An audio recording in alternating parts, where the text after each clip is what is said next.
Hello to all my physics lovers. यार मैं हूं दिवस प्रताप सिंह और आज आप लोग पढ़ने वाला हो ना एक फिजिक्स का बहुत ही बेहतरीन एग्जाम्पल। और वो एग्जाम्पल ना सिर्फ हम अपने डेली लाइफ में देखते हैं बल्कि उसको कभी एक्सपीरियंस भी करते हैं बहुत ही डेंजरस सिचुएशन में।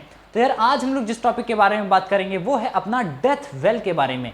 यानी कि हम डेथ वेल में वो जो स्टंटमैन होते हैं ना वो लोग सराउंडिंग में राउंड राउंड राउंड राउंड चक्कर लगाते हैं। कभी देखा होगा आपने, गए होगे बचपन में, जाते हैं सब लोग ना, कहाँ जाते हो, फेयर्स में जाते हो, क्या देखते हो डेथ वेल में बाइकर्स चक्कर लगा रहे हैं, कार वाले चक्कर लगा रहे हैं। पर यार कभी ना कभी आपने जरूर से सोचा होगा आखिर यार ये गिरते क्यों नहीं है।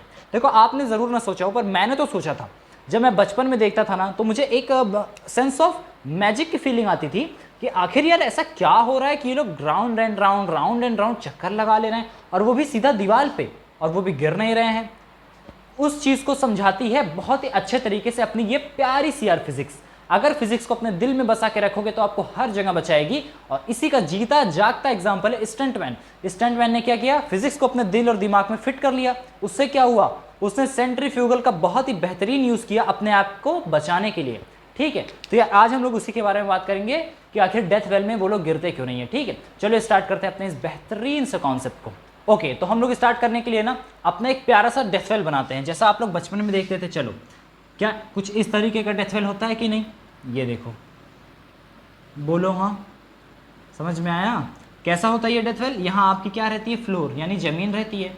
और लगभग ये कितना ऊपर रहता है, लगभग आप मान लो इसकी हाइट होती है 30 फुट, 30 से 40 फीट की इसकी हाइट होती है ना। इसकी हाइट 30 से 40 फीट की इसकी हाइट होती है। क्या होता है जब साइकिलिस्ट या बाइकर्स, सपोज करिए एक बाइकर है ना, ये बाइकर है, इसमें लगातार सराउंडिंग राउंड एंड राउंड चक्कर लगाता है कुछ इस तरीके से। तो क्या होता है आपको पता है, अगर कोई चीज राउंड सर्कल में घूमती है तो रेडियली आउटवर्ड एक फोर्स लगता है, समझ रहे हो। उस फोर्स का नाम होता है सेंट्रीफ्यूगल फोर्स। ठीक, सेंट्रीफ्यूगल फोर्स।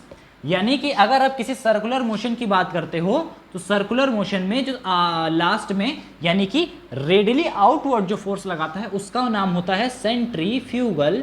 मैं फिर से लिखता हूं, सेंट्रीफ्यूगल फोर्स। ठीक, ये सेंट्रीफ्यूगल फोर्स क्या करेगा, साइक्लिस्ट को इस वॉल की तरफ, यानी समझ रहे हो, अगर मैं बोलूं कि साइक्लिस्ट ऐसे से घूम रहा था, इसका जो टायर होता है ना वो टायर किस पे चल रहा होता है, सोचो, अपने दिमाग से सोचो, टायर यार किस पे चल रहा है, टायर चल रहा है उस डेथ वेल की बनी हुई वॉल पे ना। सराउंडिंग वॉल जो होती है उस पे टायर्स लगातार घूम रहे हैं, जुप जुप जुप जुप जुप जुप जुप जुप, आती है ना आवाज, जैसे पास आएगा जुप फिर निकलेगा जुप, आती है आवाज।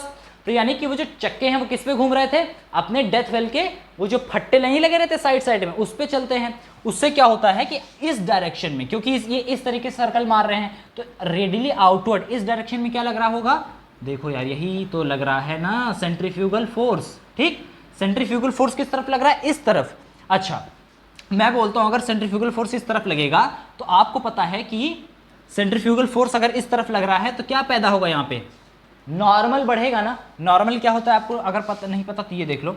अगर मैं बोला ये कोई बॉक्स रखा हुआ है और इस बॉक्स को मैं ऊपर से दबा रहा हूं, ठीक, किसी फोर्स से, तो क्या हो रहा होगा, और इसके बीच में कुछ फ्रिक्शन है ना, कुछ फ्रिक्शन है यानी म्यू कुछ है, सपोज करो म्यू 0 पॉइंट समथिंग है, म्यू की वैल्यू पॉजिटिव में है।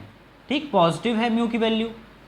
ठीक, तो क्या होगा, जैसे मैं इसको पुश कर रहा हूँ यहां पे एक नॉर्मल फोर्स बढ़ेगा, उससे क्या बढ़ेगा, फ्रिक्शनल फोर्स बढ़ेगा। क्या बढ़ रहा होगा, फ्रिक्शनल फोर्स इंक्रीज करेगा। फ्रिक्शनल फोर्स जब इंक्रीज करेगा तो क्या ये नीचे आने देगा, आपको पता है फ्रिक्शनल फोर्स वो फोर्स है जो कि किसी के मोशन को अपोज करता है। तो इसका मोशन किस तरफ होना चाह रहा था यार, देखो ये बॉक्स है ना नीचे गिरना चाहेगा, कितने फोर्स है, mg से, लेकिन मैं F इस पे दे रहा हूं तो फ्रिक्शनल फोर्स कितना लग रहा होगा, तो यार देखो फ्रिक्शनल फोर्स लगता है वो होता है आपका F इंटू म्यू। ये F आप जितना लगा रहे हो इंटू म्यू। ठीक, ये होता है आपका क्या, फ्रिक्शनल फोर्स।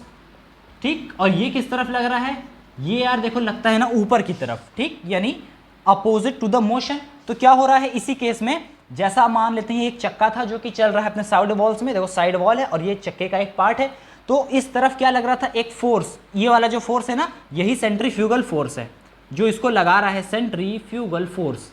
ठीक, जो कि इस तरफ नॉर्मली बढ़ा रहा है इसको, उससे क्या होगा, फ्रिक्शनल फोर्स बढ़ जाएगा। फ्रिक्शनल फोर्स बढ़ने से क्या होगा, ऊपर की तरफ फ्रिक्शनल फोर्स लग रहा है वो किसको डोमिनेट कर देगा, देखो मैं यहां पे लिखता हूं, फ्रिक्शनल फोर्स किसको डोमिनेट करेगा, आपके mg को। ठीक, मतलब नीचे गिरने वाले फोर्स को जैसे डोमिनेट करेगा, ऊपर वाला फोर्स और नीचे वाला फोर्स बैलेंस होंगे। ठीक, यानी एक ऐसा टैकल पॉइंट आएगा जब फ्रिक्शनल फोर्स किसके बराबर हो जाए, mg के, उस समय क्या होगा, ये लोग नहीं गिरने वाले। ठीक, और आपको हमेशा यह बात ध्यान रखनी है कि फ्रिक्शनल फोर्स कभी भी mg से ज्यादा नहीं हो सकता। पता है क्यों? क्योंकि मोशन जितना होगा, ठीक सुनो, फिर से सुनो, मोशन जितना होगा आखिर उतना ही तो अपोज कर पाएगा।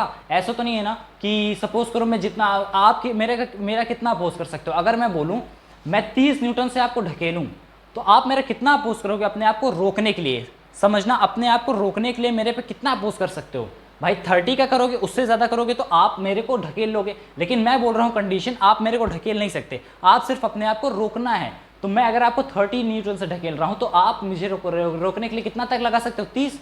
मैं आपको 50 से ढकेलूंगा, फिर आप रोकने के लिए कितना लगाओगे? 50 न्यूटन। उससे ज्यादा नहीं लगा सकते क्योंकि तब आप मेरे को ढकेल दोगे, उससे कम नहीं लगा सकते वरना आप लगातार ढकेलाते चले जाओगे। ठीक, यानी कि mg से कभी भी ज्यादा फ्रिक्शनल फोर्स नहीं हो सकता। ये तभी तक बढ़ेगा जब तक mg इसको मिल ना जाए, यानी mg की जो भी वैल्यू रहेगी फ्रिक्शनल फोर्स वहां पे आके रुक जाना है। ठीक, जैसे दोनों बराबर होंगे ना, ये साइकिलिस्ट मस्त अपना बिंदास आपको सर्कस दिखाएगा और आपसे पैसे ले जाएगा। ठीक है, तो यार देखो, ये अब अपना स्टंटमैन था ना, ये बेसिक से फिजिक्स के प्रिंसिपल को यूज करके एक डेथ फिल्म में नाचने लगता है और मस्त अपनी जिंदगी बिताता है। तो यार ऐसे ही ना फिजिक्स बहुत ही अच्छे अच्छे फेनोमेनास को एक्सप्लेन कर सकती है डेली लाइफ में। आप जो भी एक्टिविटीज करते हो, जो भी एक्टिविटीज देखते हो, जो भी एप्लीकेशंस करते हो, उन सब के पीछे क्या लगती है?